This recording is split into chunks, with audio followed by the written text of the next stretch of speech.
Hi everyone, my name's Carl. Welcome to my workshop and welcome to my channel. This is going to be horizontal vertical mill restoration part 4A. There's a part 4B to come up. I've split these the films up into two to keep the duration manageable. So in this episode what we're going to do is we will make a tool for cutting an Acme thread. We're going to go to my friend Mitch's workshop to do that, and we'll grind a tool up. We're then going to prep ourselves a test piece with a bore in it to run the Acme thread into, to test to make sure we've got all the settings correct and that the tool works properly before we move on to the bronze. We set the lathe up, which is a metric lathe, to cut imperial pitches, the imperial 5 TPI pitch that we need. And we run into a few issues with the tool, so we have to do some rectification work. But the rectification work and the thread cutting is going to be in part B of this film. So anyway, without further ado, we'll get on with the business, and we'll see you in part B. Here's my parcel come from College Engineering Supplies. I know it's from them because it's got a sticker on it for the Midlands Model Engineering exhibition. So let's do the worst unboxing video ever on YouTube and unbox this big lump of iron. And it's well packed. I'll give him that.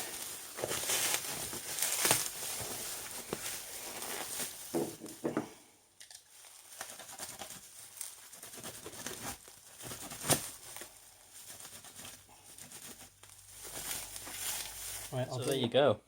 An extremely well packed, considerable lump of continuously cast grey cast iron, and that is going to become our new lead nut housing. Right, so all we need to do now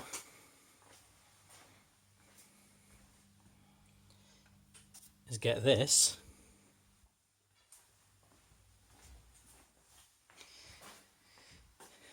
and there we go. It's done. We just need to do a bit of processing to get it where we want it. So today we're going to talk about making an Acme threading tool so that we can make this Acme lead nut. And what we need to do that is one of these. This is an Acme thread gauge, and you can see along the top there are various numbers and cutouts. And what these are for is to show you what the width of the tip should be for different TPI ratings. So there's 5 TPI there, that's the one that we want. And this angle here is 29 degrees, which is the angle of the thread. So what we can do is take a brazed carbide threading tool like this one, which is a 60 degree, and we can place this over the top of it and use it as a template. The lighting's not very good, I'm sorry. We can grind this tool to the correct profile using a silicon carbide or green grit grinder. Now, I don't have one of those, but my friend Mitch Lees does. So we're going to go to his workshop and we're going to try and grind the tool there. Another candidate is this internal brazed carbide grooving tool, which might make into a good threading tool. I'm going to have to relieve a lot of this, the actual the body of the tool, in order to get it into the hole to machine this thread. But we can do that once we've got the basic shape and geometry of the tool ground on the tip here. And yet another candidate is this. It's basically a piece of carbide which is held in the end of the tool holder in a clamp. So we could use that as well. I'll try and get that to focus properly. There you go. So you can see that piece of carbide. It's actually a 60 degree threading tool, and it's slightly damaged. I chipped it, so you can see it there, look. So we might be able to make some headway with that as well if we can grind that to the correct profile. So this tool here, you can get Starrett versions of these, and you know, it's supposed to be handed down from your grandfather, who's the 7th son of a 7th son. but mine isn't a Starrett one, and it's not handed down from anybody. I bought this one on eBay, so they're easy to get hold of. So the next time you see me, we'll be in Mitch's workshop, and we'll be trying to grind this tool. Hello everyone, my name is Carl Wilson, and I'm not in my own workshop. I am today in the workshop of Mr. Mitch Lees, my good friend, and we're going to do some grinding of these tools. So without further ado, let's get on with it. So here we are looking at Mitch's green wheel setup. Here's the grinder, here's the wheel. The rest is set to 7 degrees to get the relief angle, and then we've got this protractor which is set to 14.5 degrees, and we can use that as a guide for when we put the tool on, and I'll just show you that now, handheld, so excuse the shakiness. So we put the tool on like this, and we use that as a guide for grinding the angle. So we'll go on, ahead now, and we'll get on with doing it.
Go on, out you go, Lee. Oh, the dog's coming. Come in, I know. Go on.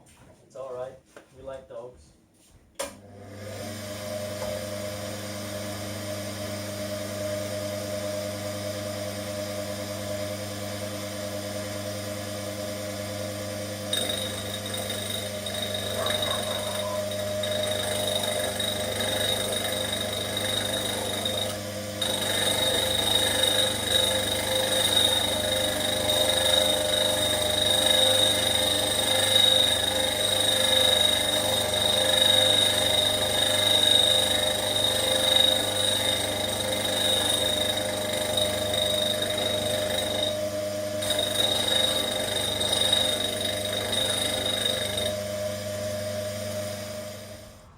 I'm just on my way back from Mitch's house now, having done the grinding, and I thought I'd show you some of the beauty of the area that we live in. And I would think that you'd be hard pressed anywhere else in the UK to find a view as stunning as this. Over there, where that hill is where I live. And out there is the Moray Firth. So you might be able to hear a few dripping water sounds outside. That's because it's siling it down out there, as my grandma used to say. But not to worry, we are warm and cozy in the workshop with a steaming hot cup of tea. So let's have a look at what we managed to achieve yesterday in Mitch's workshop. So here's the tool that we ground. The 5 TPI Acme threading tool. Let's see if I can get that to focus so you can see it better. There we go. So that's what we ended up with. And I'm going to show you now using the Acme Gauge exactly what we've got here and what we've managed to do. So here's the gauge. Let's check the angle. 14.5 degrees. So we'll get that in there.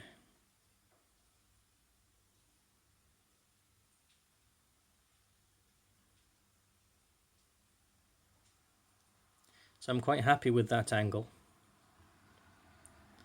That fits nicely in the gauge. And now we'll have a look at the tip. So there's the 5 TPI cutout.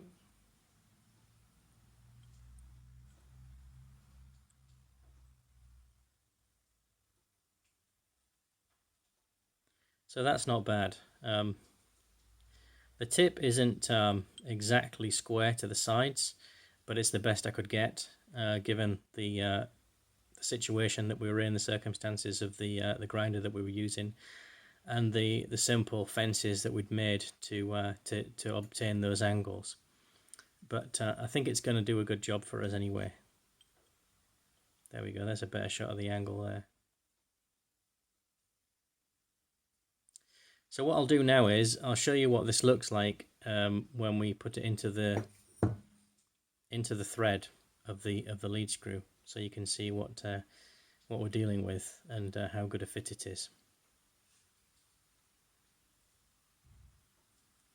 And before I do that, I just want to show you what we use to hone it with. Is we ground it using the green grit wheel, as you saw in the previous clip, using the different fences that we made up, and then we honed it using one of these things. This is a diamond sharpening card, 25 micron. So I'll be using this during the cuts that we make when we're actually trying to cut the thread, just to keep the thing sharp and just to touch it up every so often if it needs it. And this was very kindly loaned to me by Mitch, and I just want to say a big thank you to him here and now for allowing me to use his workshop, and being very kind and free with his knowledge and experience with the green grit wheel and with sharpening tools in general. So that was excellent, Mitch. Thank you very much for that. So we'll have a look now at how this tool fits into the thread. So there we are. We've got the tool inserted into the thread of the lead screw, and there is a slight gap at the base, at the root of the thread, but I think that's going to be okay. We're going to give it a try anyway and see how we get on with it. The sides are certainly fine, the flanks are good, and the angle looks good. So we'll have to do some modification to this tool, just to the holder basically, not the carbide portion, just to allow it to enter the hole, the minor diameter, the starting hole. So we'll look at that now and see what we have to do. So using the old lead nut as a guide or a template to show us the kind of clearance that we need, we can see that as it stands, it's going to be tight. In fact, it's not going to work because there won't be enough clearance to back the tool out once it's inside the nut. So you can see where there's fouling going on here at this corner, and also this reduced portion isn't long enough to reach all the way through to the other side of the thread, which we're going to need to do. So what I'm proposing to do is, if I just put that old lead nut down for 1 second, is if I put this in the lathe in my self-centering 4-jaw chuck, I can hold the square portion, and you can see here I filed this, so it's not drastically hardened, so we should be able to machine it. So very carefully, what we can do is turn this down, as they've done here, a bit further back to give us some clearance to get right the way through the nut, and actually reduce the diameter of this, or reduce the AF dimension by turning it to get that bit smaller so it will fit in. And then what we can do is this corner here, where it's almost well, it's a very sharp radius, we can actually blend this in a little bit more, so that it comes round across like that, on a much gentler slope, if you like, round to the square portion, and that should enable us to get the tool in and cut the screw as we want to. If you look at here, you can see that I've actually ground more clearance into the tip than there was when it was because this started off life, if you recall, as an internal grooving tool. That's the one I used because I decided that there was enough meat on it to get the profile that I required with the grinder. And if I made a mistake, there'd still be enough left for me to carry on and sort it out. But the clearance angle on here is fairly steep to get, so it gets into the. You can probably, I don't know if you can see that very well, but you can see in there now. Look how that clearance angle needs to be, so it's not going to foul on the threads as the ball rotates in the lathe. So I took this right back. It was a much shallower angle before when it was a grooving tool.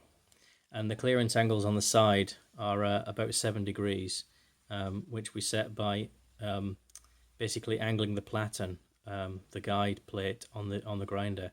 So as we were grinding it to the 14.5 degrees, it was actually sitting, if the wheel was there, it was actually sitting like that against the wheel. So the clearance angles were ground in automatically, if you like. Right, so what we'll do now is we'll get on and we'll do some grinding and some turning, and reduce this tool down to a size that we can actually get into the minor diameter. Right, we'll get this ER32 collet chuck off, and we'll get the self-centering forejaw on.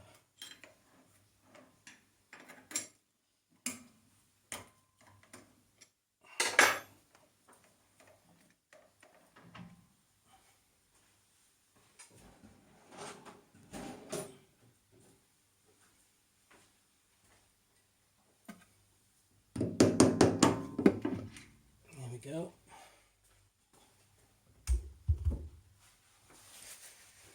Make sure this is nice and clean.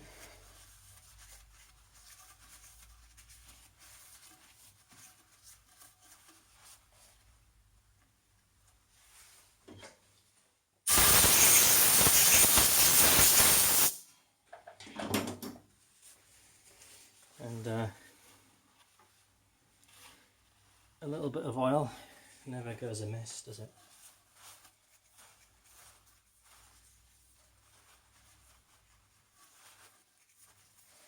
There we go.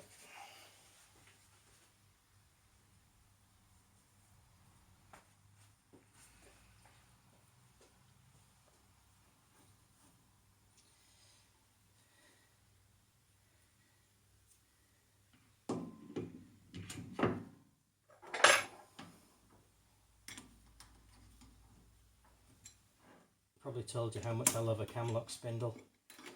So simple. To swap accessories and chucks and things out. Right, there we go. Let's get on and machine this tool. Right, so we've got the four-jaw self-centering chuck on now, and we have the tool mounted in it. I just want to show you, we're going to use this this 45-degree turning tool here to try and get in and turn this shank down a bit to give us some clearance. I've already ground, you can see the end there, as I spoke about before, that into a kind of a shallower angle to get that in. But I'm going to have to turn this this flat portion down, the square portion down rather, and this portion here as well. So if I bring the tool in a bit closer, not that close, a little bit closer, you can see if I start to move it along now, what the tool path is going to be. So we should just about get to that mark there using this particular tool. Now there's a fair bit of stick out on the tool to get it in, and also obviously there's a lot of overhang here of this of the shank, so this is going to be quite chattery, I think, but I'm going to give it a try and see how we get on with it. I might start at this end and work towards the tailstock, but we'll just see what happens. It'll be light cuts and it'll be relatively time consuming, but I think we'll get there. And obviously I'm going to have to be very, very careful of that 5 Acme bit on the end there, trying to cut my hand off. Right, so we'll give this a go. Well, that's working reasonably well.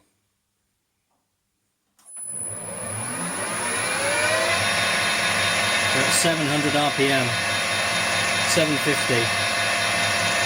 Just gradually put the cut on, just mainly doing this by feel.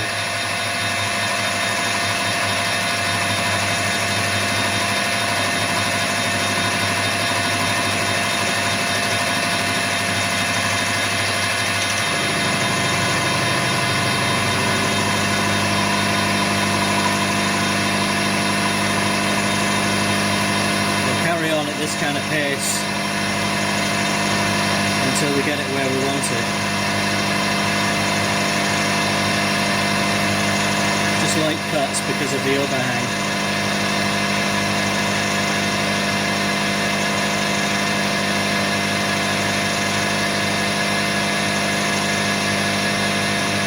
Take that in as close to the chop as I dare, basically.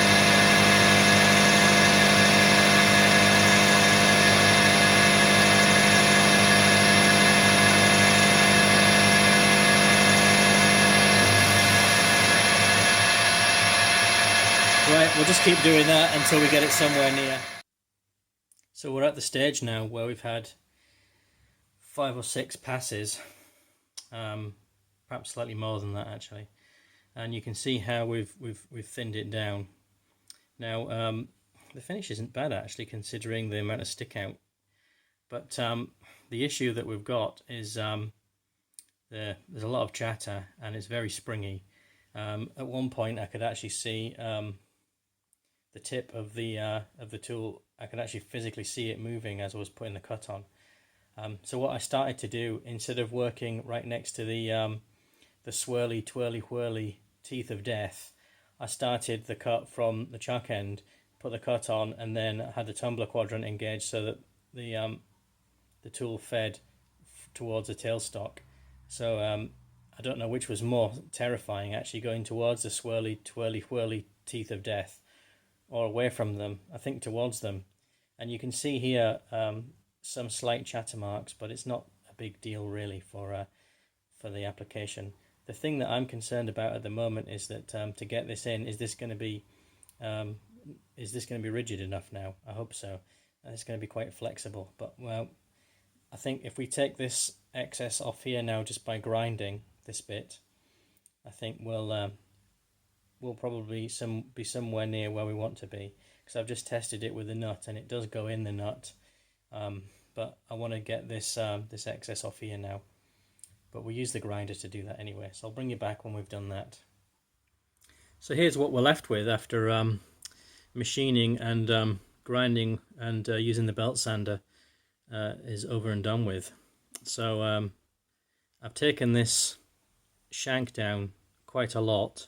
I'll give you a measurement in a minute. I was taking about, well, between 13 and 20 thou cuts at a time. As I said to you before, it was quite terrifying actually, the amount that this was flexing as the cut was coming on. So I ended up putting the cut on at the headstock end and then feeding out towards the twirly, whirly, swirly teeth of death at this end. So I've used the belt sander and the grinder to blend this in. It's not very good. It's quite multifaceted, but you know, it's just to give clearance. So I've left it proud here just to give it a bit of extra strength, or some strength anyway, because I'm conscious of having removed quite a lot of material from here. So I don't want it to. I mean, it is going to flex. There's no doubt about it, but just wanted to leave a bit of meat on it there anyway. So I'll just quickly give you a measurement of this. Let's get the vernier. So this was obviously a grooving tool before, and that is 0.474 across the flats, and it's now 0.35 roughly diameter. So that's that.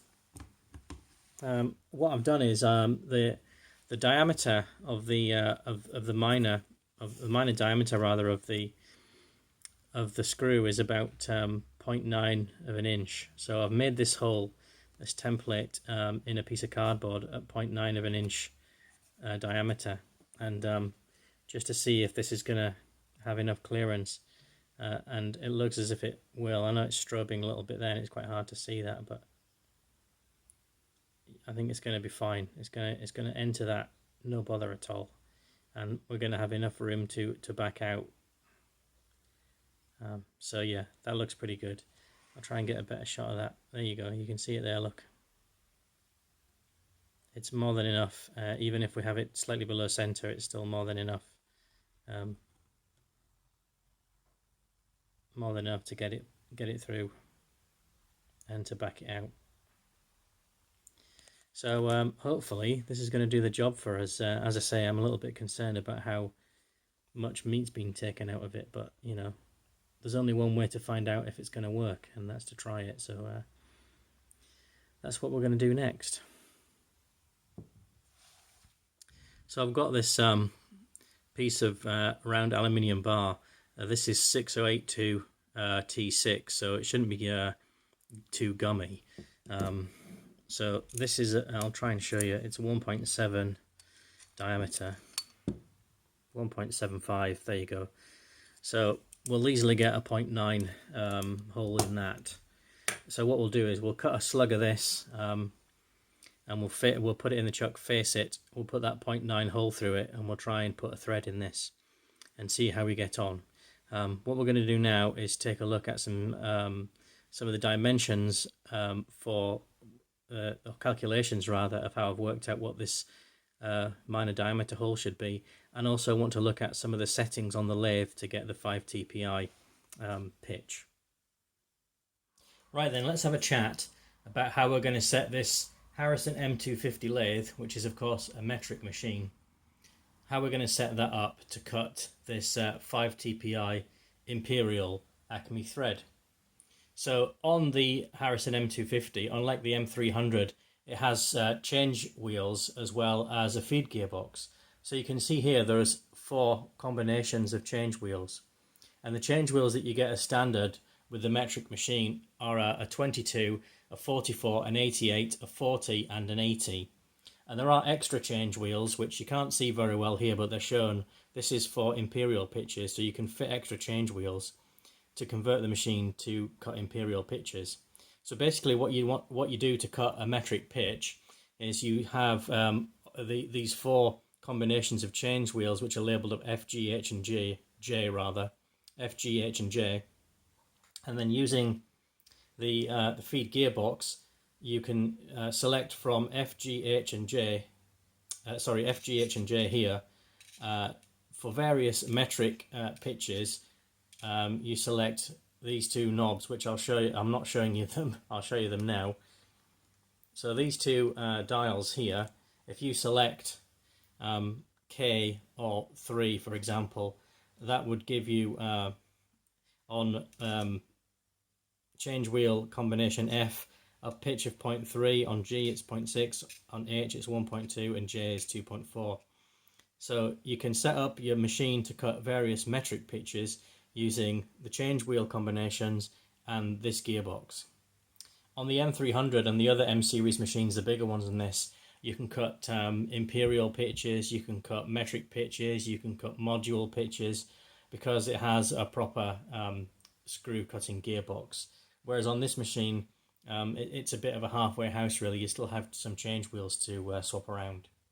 So I don't have a full set of imperial change wheels for this machine, but a few years ago I wanted to cut some Whitworth threads. So a friend of mine, Richard Oakley, and hello to you if you're watching, Richard, he very kindly 3D printed me some of the gears that I required to do that with his extremely posh and very accurate Formlabs 3D printer. So there is another gentleman on the internet who runs a website called CGTK, and his name is Dr. Al Budden, and he has a part of that CGTK website called Dr. Al's Miscellany, and in that he has a calculator for the Harrison M250, which basically allows you to input what change wheels you have got, and that will tell you how you can cut various different imperial pitches with the change wheels that you've got. Now, when I used his calculator, which is extremely useful, I would urge you to get yourself over there if you've got a Harrison M250, because he's got lots of Harrison M250 pages with a lot of useful information. When I put the information of the pitch that I wanted into his calculator and the change wheels that I've actually got, it came up to tell me that I actually only need 1 additional gear on top of the ones that I already have, and that is a 63 tooth, which is one of the ones that my friend Richard 3D printed for me. So there it is. So with the addition of this 63 tooth 3D printed change wheel to the ones that I already have, I can cut 5 TPI on this machine. And it actually works out, it's not exactly 5 TPI, it's 5.00063, so 5.00063 TPI, which I worked out earlier is an error of something like 0.013%. So I actually think that that's going to be fine for what we're wanting to do here. So what I'll do is now I'll get the back cover off the machine, we'll get into the change wheels and we'll swap them over and we'll see if we can cut this 5 TPI. So here's the change wheel combination on the back of the machine. We've currently got a 44 driving an 88, which then drives an 80 to a 40. Now, the least amount of disruption that we can do here to achieve the correct drive into the feed gearbox to get the pits that we want, the 5 TPI, is to remove this 40 and replace it with a 63. So we've got 44, 88, 80, 63, and that with feed gearbox setting L1 will give us 5 TPI. So what I'm going to do is undo this M10, a 17mm socket, and we'll slide the banjo up. I'll just secure it in that position with the bolt. We'll get this nut undone here with the one size fits all. Let's just get. Oh, wait a minute. I'll tell you what we'll do. Let's put that banjo back into mesh, and that'll lock that in place for us. I forgot to do that. That's good. Right. Then we can hold the chuck to lock that while we crack this nut. There we go, that's that cracked. Now we can move the banjo out of the way. I was a bit premature there, wasn't I? Right, let's get this 40 off and the 63 on.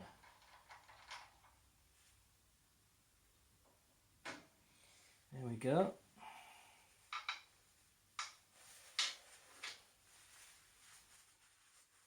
Let's get the 63. Here is the 63. So that goes on there nicely. We'll get the nut back on. We'll re-engage the banjo and then we can nip that nut back up. There we go. I'll nip the nut up.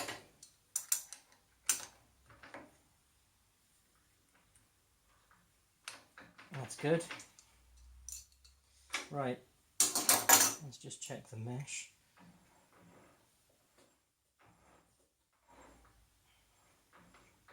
That seems okay actually. Tighten the banjo up. Right. I'll just use this opportunity to inject a little bit of AWS 68 into there, and we'll put the cover back on. So here you've got, this gear is being driven from the headstock gearbox, and it's actually the recipient of the drive from where the tumbler is. So that drives through this cluster, which is on an idler on the banjo, idler shaft on the banjo, and then that's driving now the 63, which is going into the input shaft of the feed gearbox that we discussed earlier on. So that's how it's set up. You can also see here on the spindle I've got this magnet which is held on by some heat shrink tubing, and that's for the tacho generator. Well, rather that's for the tacho pickup. This cable, which is rather taut here, is leading to the pickup, which you can probably just see. I'm not quite sure if you can. Yeah, you can see it. If I had to do that again, I would do it very differently. I don't really like where that pickup is, but it works and it's fine. It's not come to any grief, so I'll leave it the way it is at the moment. I think I might actually put a connector in that cable so that it can be disconnected when I need to go into the change wheel cover. So it's not as taut as that, but it's all right at the moment. So that's us done the change wheels now for 5 TPI, or very, very close to 5 TPI. So we'll give it a go and see if we've achieved 5 TPI. So handheld, so please excuse the shakiness. I hope it doesn't make you too seasick. I just want to show you a couple of things now that I've set up the change wheels. One of the things that I want to show you, and there's a gentleman called Jack Body who who's one of my subscribers, who I have corresponded with a little bit, and you'll see here, Jack, I've had to take the sensor for the tacho off because it was fouling the gear cluster, the 80 and 88 gear cluster on the banjo. So that's why I want to move that sensor. So I've got no RPM feedback now, but it doesn't matter too much. So that, Jack, is why I said in my email to you that I would have done it differently, and I'm now going to do it differently. Right, so what I want to say to you before we go into looking at this, if we've got the correct pitch here, is that this machine has a 6mm pitch lead screw, and that actually comes into the calculation that was done by the calculator online for selecting what change wheels we use to get this 5 TPI pitch that we're after. And if you want, if you're lucky, perhaps I'll go through that calculation on the whiteboard with you at some stage. So what I've done here is I've got a Sharpie set up in the tool post. It's not on center height, but never mind. And I've got this piece of aluminium 6082 T6 in the chuck, and we'll run the machine now, and we'll see that we get the correct 5 TPI pitch. The gauge that I've got to use is not an Acme gauge to show you the 5 TPI. It's a UNC one, but it will give us an accurate representation of whether or not we've got 5 TPI. I'll just show you here on the chasing dial.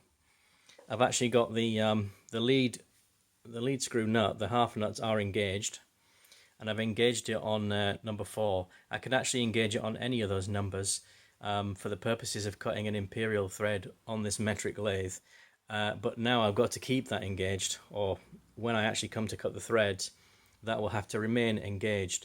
And because I've got a DRO on this machine, this switch here allows me to reverse the machine if I need to. So I can actually run forward to cut the thread. I can then stop, and I've got a deceleration parameter set up so it stops fairly quickly, and then I can back the tool out and reverse back out.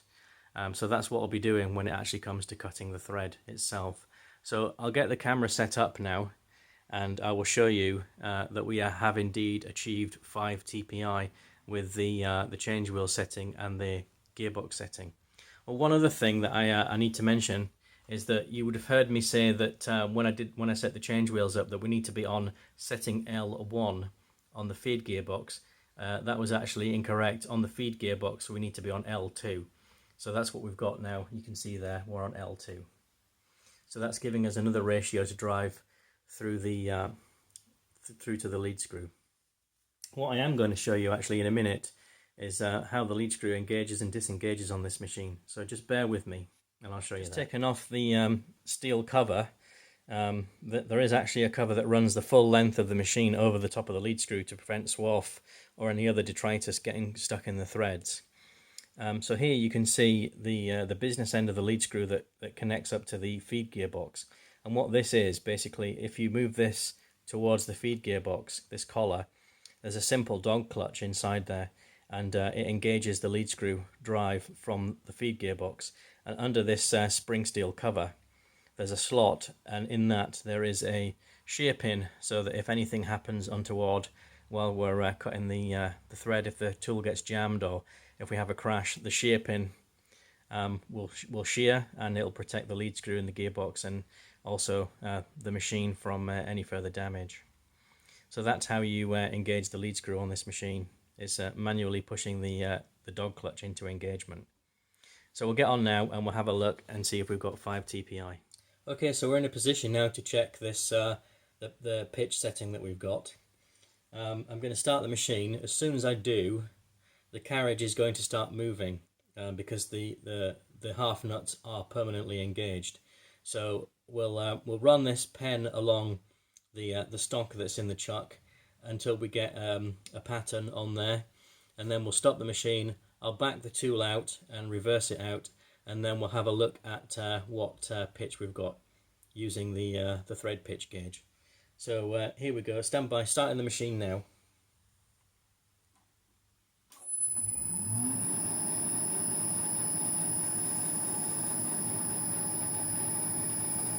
So we're getting a nice impression on the work, which is good. We'll just let that run a little bit more so we get a nice area to measure. Okay, I'm going to stop the machine there. You can see how quickly that stops. That's the deceleration parameter that I set up. So we'll back the tool out now, and we'll reverse it out, and reverse the other way, of course. I won't do that when I'm actually trying to do it. Cut the thread. So we can take it out faster as well. I can increase the speed using the DRO. And we'll stop it there. Right, I'll reposition the camera and we'll have a look, see if we've got 5 TPI. Okay, so you're sitting on top of the tool post now, looking straight down at the work with the marking on it left by the Sharpie. And here is here's the thread gauge. So hopefully, if that's focusing, you can see that says 5 UN.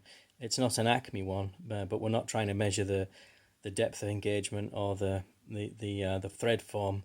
We're just looking at the pitch. So this is 5 TPI. So if we put that on there, you can see that we have indeed got 5 TPI with the setup that we've discussed. So with the change wheels that we fitted, the 63 tooth and L2 setting on the feed gearbox, that's giving us our 5 TPI. And as I mentioned to you, it's actually 5.00063 TPI, but you know, that's neither here nor there. For all intents and purposes, it's 5 TPI. So we're now good to set the cutting tool up that we ground at Mitch's place the other day, and once we've actually, before we do that, we're going to need to make the blank. So we can take a piece of this aluminium, bore the hole in it that we spoke about earlier, which would be about 0.905 inches, as I showed you on the whiteboard, and then we can set the cutting tool up and have a go at cutting this thread. Right then, before we go on to make a blank for the Acme nut, let's have a look and see what size bore we have to put through it so we can get a thread inside it. And what we're talking about here, when I say bore is the minor diameter, that's what we mean. So here are our variables, or rather our constants that we've got. The major diameter is 1.105 inch, and the thread depth is half times the pitch plus 10 thou, and that gives us a depth of 0.110 inch. So there's two ways we can calculate this bore. We can do it by the major diameter, which is for Acme nuts. So the bore equals the major diameter minus the pitch. So we know that the pitch is 0.2 of an inch. So 1.105 minus 0.2 gives us 0.905 inches. The other way we can do it is by percentage engagement. So we can say how much we want the thread to engage in the nut. So let's say we want 95% thread engagement. So the bore is equal to the major diameter minus 2 times the depth times the percentage that we want divided by 100.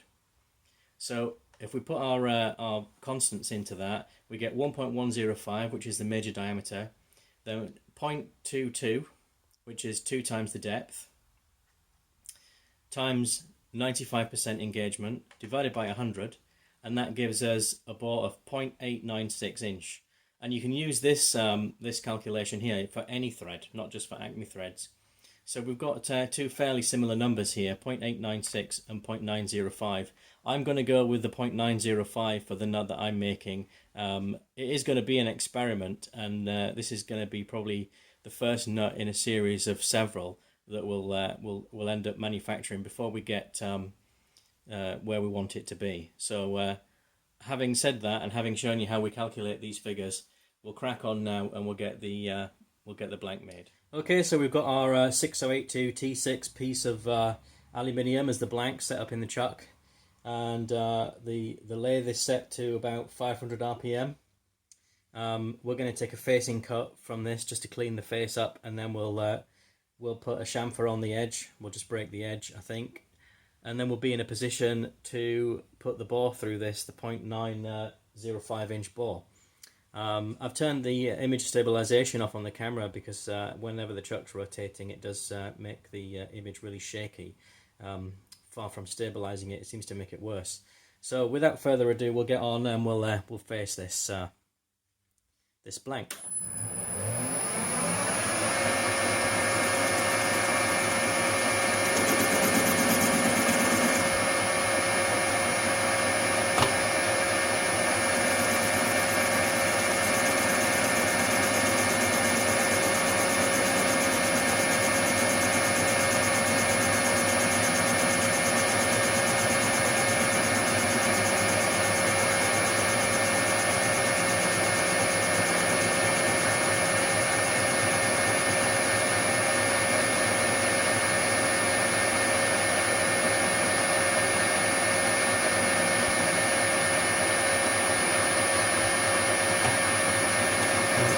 Take a slightly deeper cut, I think.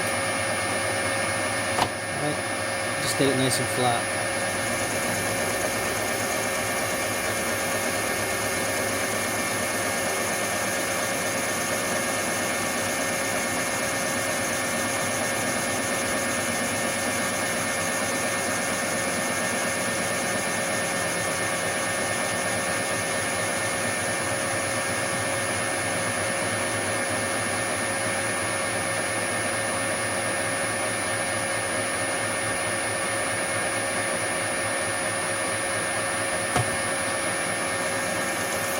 And that should do us.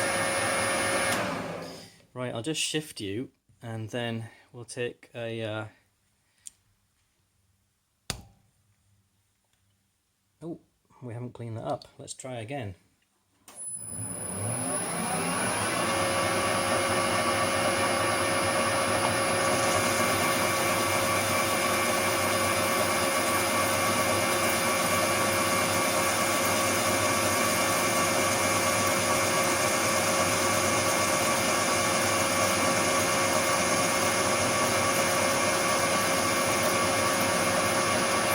I love machining aluminium, although when it gets stringy chips it's a pain.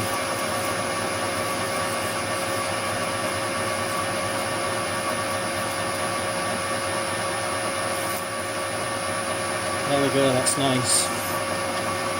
Right, I'll tell you what I'm going to do now. I am definitely going to put a chamfer on there, just so I don't catch my fingers on it. Right, 2 seconds. Just need to get my airline. It's all professional, this, isn't it? Let's get this knife tool off. Let's give this a blast. Make sure this is clean before you put new tools on it.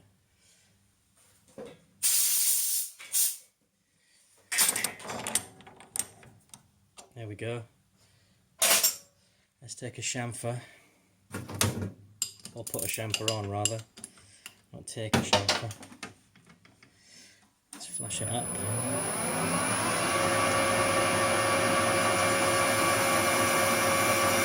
There we are, that's nice.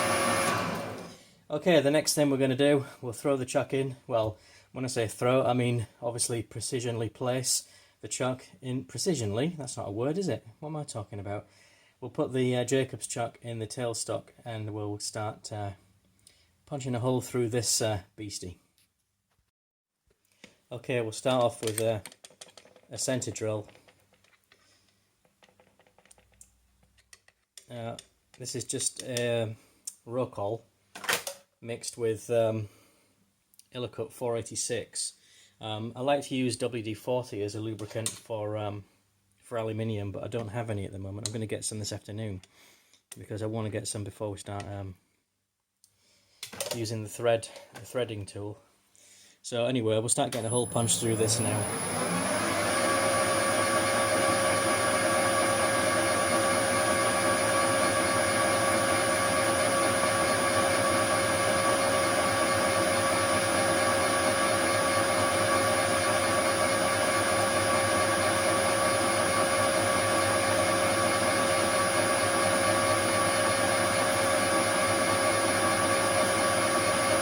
One of the things I like about WD-40 is it's really good at stopping the chips with aluminium from welding to the tool. In fact, it's probably one of the best things I've ever found that actually for that purpose.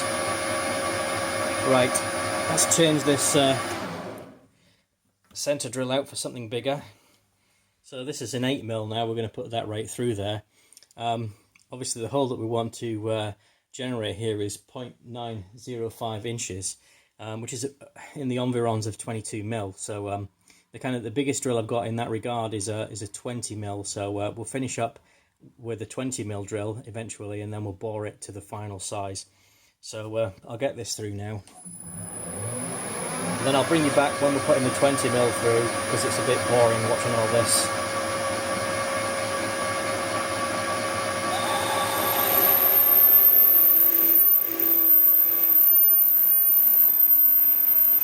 Slow it down a bit.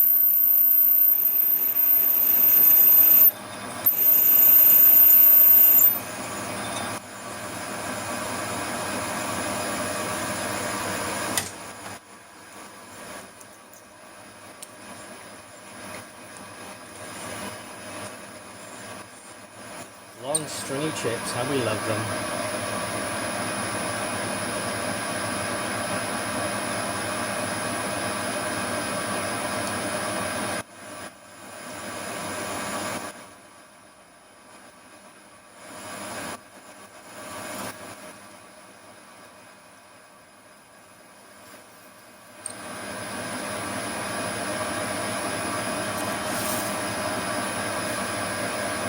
Never ever touch those things with your bare hands, because they are the perfect knife.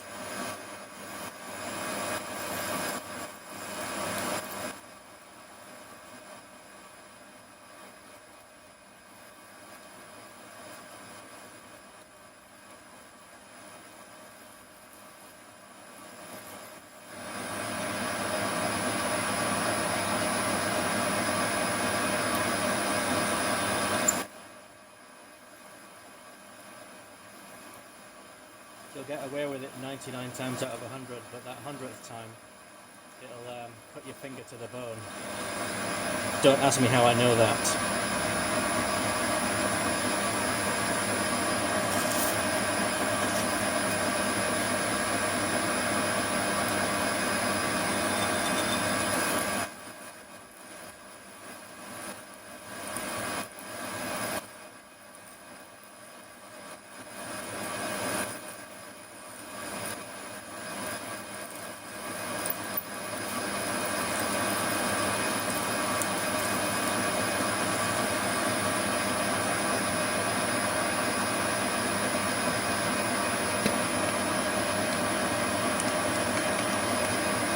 Plenty of lubrication.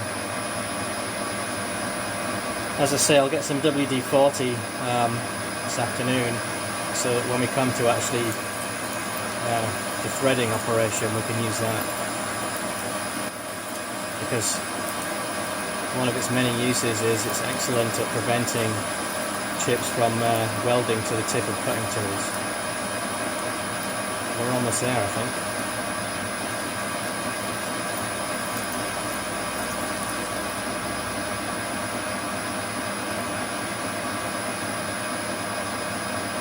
Backing out every so often to evacuate the chips from the flutes so it doesn't jam up,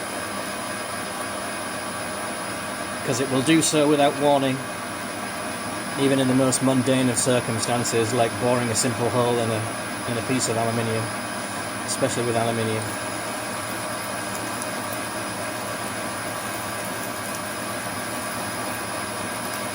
Everything seems to be going well, and then all of a sudden, bam. Right. We're through. Okay. So, what I'll do now is I'll take this out to about 20mm with a series of other drills, and I'll bring you back when we're ready to start boring it to our required size. I know I said I was going to bring you back, but who doesn't like to see that? That's a 13mm going through now. Right, that's the 20mm through. So now we'll bore it to size, and but before that happens, I'm going to go and have some lunch. So we'll see you after lunch with Clarence, the boring bar. So we're back on the lathe. It's after lunch. I had a nice lunch. I'm not going to tell you what I had, but it was good. Anyway, so I finished up with a 20mm drill, as you remember, and that came out to 20.5 when I measured it. It was about 0.814. So I've just taken a pass with the boring bar, and I've got this now to 0.827 inches. And basically, looking at balance cuts, I'm taking about 12 thou a pass. So I'm just going to carry on doing that. So that's 6 passes should take us to 0.905. If we're taking, 13 thou a pass, rather, I should say. So we'll just keep it like that, just for you know, the pushback of the boring bar and all the other parameters that we're dealing with. And if you don't know what I'm talking about when I say things like balance cuts and pushback, then have a look at John's workshop. He's got some excellent videos on those concepts, and yeah, and you should be watching him anyway if you're watching me, because it's much better than the garbage I'm producing here.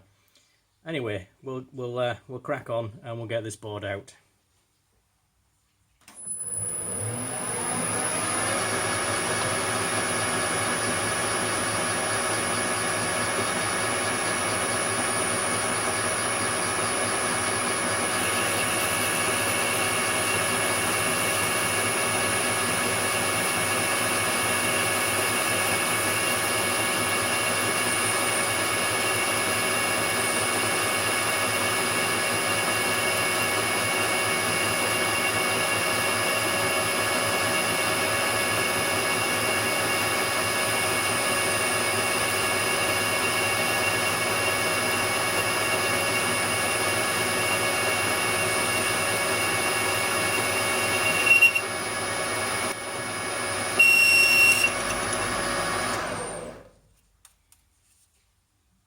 So I'll have a quick measure of that, see where we're at. So I'll just show you this now. I'll try and get the micrometer in a place where you can see it, because I'm kind of conscious after the last video of it not being very good. Oh, I moved it. Hang on. I'm moving it. I'm moving it.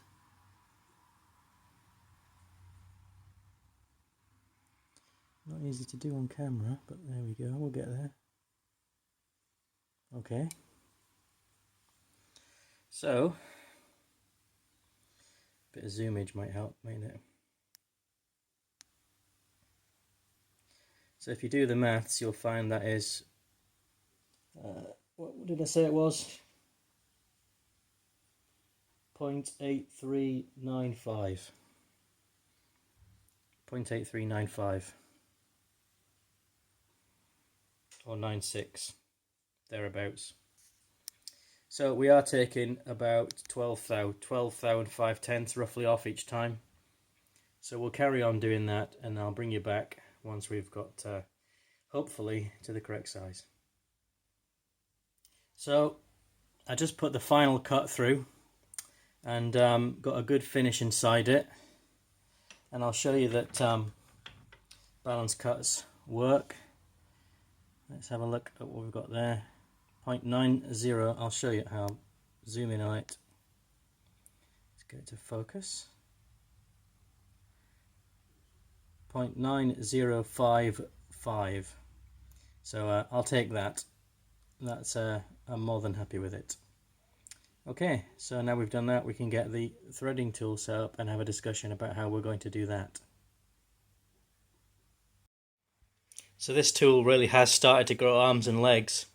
I'm really concerned about the stiffness of it now, and I'm going to weld this 8mm bar onto it to try and improve the stiffness. I know I should really grind up a piece of carbide and put it in a bar, but I just want to try and persevere with this and see if I can get it to work. Okay people, that's the end of part A.